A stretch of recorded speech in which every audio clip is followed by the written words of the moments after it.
Praise lord. దేవుని నామమునకు మహిమ కలుగునుగాక. యేసయ్య నామం పేరిట మీ అందరికీ ప్రత్యేకమైన వందనాలు తెలియజేస్తూ ఉన్నా. ప్రార్థన. గొప్పవాడానికి స్తోత్రాలయ్యా. ఈ ఉదయకాల సమయమందు నీ వాక్యముని విని గ్రహించగలిగే ఆసక్తిని మాకు దయచేయండి.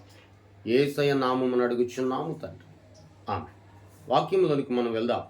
40వ దావీదు కీర్తన 5వ వచనాన్ని చదువుకుందాం. యెహోవా నా దేవ, నీవు మా ఎడల జరిగించిన ఆశ్చర్యక్రియలను, మా ఎడల నీకున్న తలంపులను బహు విస్తారములు, వాటిని వివరించి చెప్పదననుకొంచిన అవి లెక్కకు మించి ఉన్నవి. ఈ మాట మన జీవితంలో అనేక మార్లు నెరవేర్చబడుతూ వస్తూ ఉంది. ఎందుకంటే ఇక్కడ అంటాడు, నీవు మా ఎడల జరిగించిన కార్యాలు ఆశ్చర్యమైన క్రియలు, మా ఎడల జరిగించుచున్నటువంటి తలంపులు అనేవి బహు విస్తారమైనవి అని దావీదు దేవునికి కృతజ్ఞతాస్తుతులు చెల్లిస్తున్నాడు. ఇప్పుడు దేవుని బిడ్డ, ఒక మారిని ఆలోచించు. ఈ రోజున భూమి మీద బ్రతుకున్నామంటే కేవలం దేవుని కృప. ఎన్నో బలమైన కార్యాలు, ఆశ్చర్య కార్యాలు, పలు విధములైన సమస్యల నుండి, ఇక్కట్ల నుండి, ఆవేదనల నుండి, రోగముల నుండి, మరణపు బంధకముల నుండి దేవుడు నిన్ను పైకి లేవదీశాడు.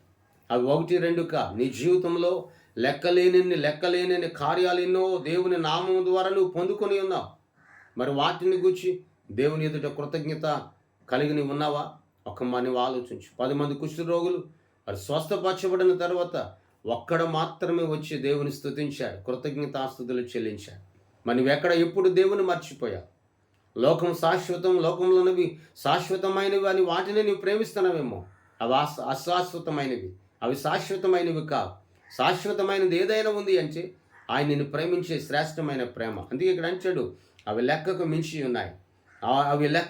ఉన్నాయి, అవి బహు విస్తారములు. అవి చెప్పేదని అనుకుంటున్నాను కానీ అవి లెక్కకు మించి ఉన్నాయి. నిజమే కదా? లెక్కకు మించి ఉన్న కార్యాలు నీ జీవితంలో జరిగించాడు. నీకు తెలియకుండా ప్రతి దినము కూడా ఆయన కనుదృష్టి నీ మీద ఉంచి నిన్ను కాపాడుచూ ఉన్నాడు. ఏ తెగులు సమీపించకుండా, ఏ అంధకారము సమీపించకుండా దేవుని మహిమ, దేవుని సన్నిధి, దేవుడు నిత్యము నీతో ఉంచినటువంటి దేవునికి కృతజ్ఞతాస్తుతులు చెల్లిస్తావా? నువ్వు కృతజ్ఞతాస్తుతులు చెల్లిస్తే నీవు ఆరాధించుచున్న దేవుడు నిన్ను ప్రేమిస్తాడు, బహుగా నిన్ను దీవించి ఆస్వాదిస్తాడు. ప్రార్థన. గొప్పవాడు నీకు స్తోత్రాలయ్యా, ఆశ్చర్యకరుడా నీకు వందనాలు ప్రభువా. ఈ దినమందు ప్రభువా, లెక్కకు మించిన కార్యములు మా జీవితంలో ఎన్నో జరిగింపచేసిన వాడు నీకు స్తోత్రాలు. ఇంకా ప్రభు మా జీవితంలో జరుగుతున్న, మేము జీవించున్న బ్రతుకును బట్టి నీ సన్నిధిలో కృతజ్ఞతాస్తుతులు చెల్లించగలిగే కృపానుభవం మాకు దయచేయండి.